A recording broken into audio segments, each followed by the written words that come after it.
Hey everybody, this is Sherry. So a video or so ago, I told you guys that I was going to share my testimony. Well, here's part one. It all started about maybe 9 years ago. My daughter would have been 11. I would have been 11 years younger than I am now.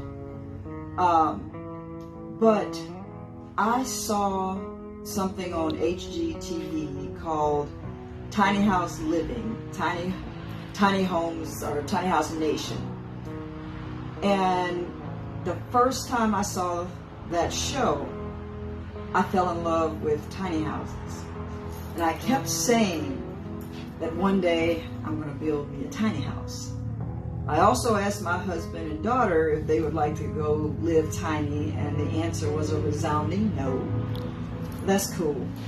But I was driving them crazy about how many hours I'd watched the show, how many videos I'd put up on YouTube about people making tiny homes and taking the tiny homes and putting them in states like Colorado, California, and other places, Tennessee, around our great nation. And I continue to desire to build a tiny home.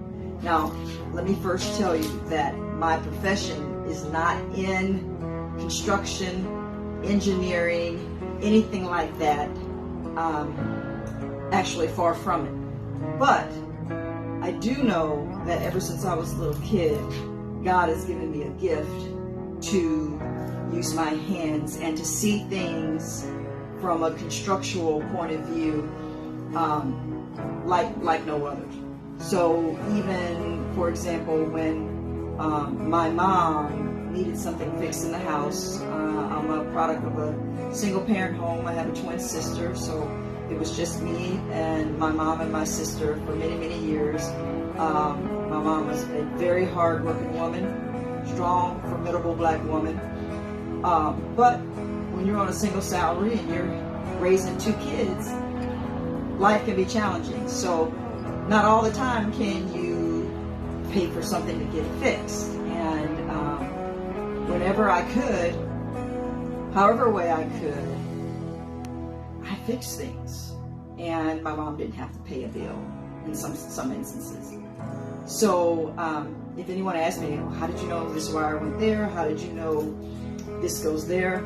I can't tell you. All I can say is just a gift from God. So fast forwarding back to the Tiny House Nation shows and everything that I was watching, videos that I was watching over the years, I just desire to continue to build. That desire never left, and so much so that I used to rent tiny homes just to get the experience, but also as a place of rest for my soul. To let you know that, I would rent tiny homes out to go and be with God and enjoy the small space. So, moving a little forward, about a few months ago, let's say probably May of 2023, this bus was on a school lot, and I watched it for the past 2 years, just sit there, and I ended up asking the administration, what should I do with that bus? And they told me that somebody was coming to pick up this bus, maybe in 2 weeks. I'm like, okay. So I go home to Louisiana and spend the majority of the summer with my mom. I come back, go to the same school, and guess what's still on the lot? The bus. And so I asked the administration, I thought y'all said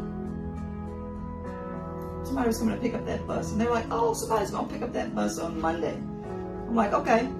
Well, if that person doesn't pick up the bus, consider me. I would like it. They're like, oh, okay, but we kind of promised the bus to someone. I get it. I would never want to squeeze in on anybody's gift. But what I did say to God, I said, Lord, if you want me to have that bus, I'm going to just put it in your hands. You know the desire that I have, and the Bible tells us that God will give you the desires of your heart. And, I'm faithful to God regardless of what I get. But I certainly would have enjoyed the bus. So, in all honesty, y'all, a week later, I'm not gonna lie, I was taking a Calgon bath. Y'all remember, some of y'all old school people, y'all remember those commercials, Calgon, take me away. It's you put Calgon in your bath water, it makes a whole bunch of bubbles, and I was just relaxing, chilling. I keep my phone by the tub, because most of the time, to be honest, I sit and listen to people preach while I'm bathing. All of a sudden I get this text from somebody at the school, and basically it says, do you still want the bus? And of course I perked up and said, yes, I want the bus. They said, can you get it off the lot by Monday? I said, I'll get it off the lot by Monday. So mind you, I needed to find a towing company that would come and pick up the bus and drop it where it is now. That costs money. Not only that, I had to find a storage place to store the bus, because obviously it can't sit in my neighborhood. My HOA would be up in arms. Y'all, if I tell you how easy all of those things came, you would be amazed. And all I can do is give God all the glory.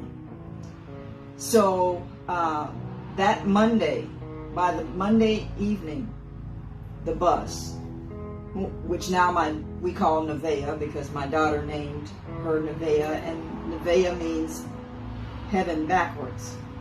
So Nevaeh was mine. These are the keys. As we continue to tear down and build back up, I'll be sharing these videos with you guys, but always with a twist and pointing everything to God. Any and everything that I do, I want to humbly do for His glory. So y'all, the bus is named Nevaeh. I just believe God's going to use this bus or this tiny home for His witness. And that's what I got for y'all right now. Peace.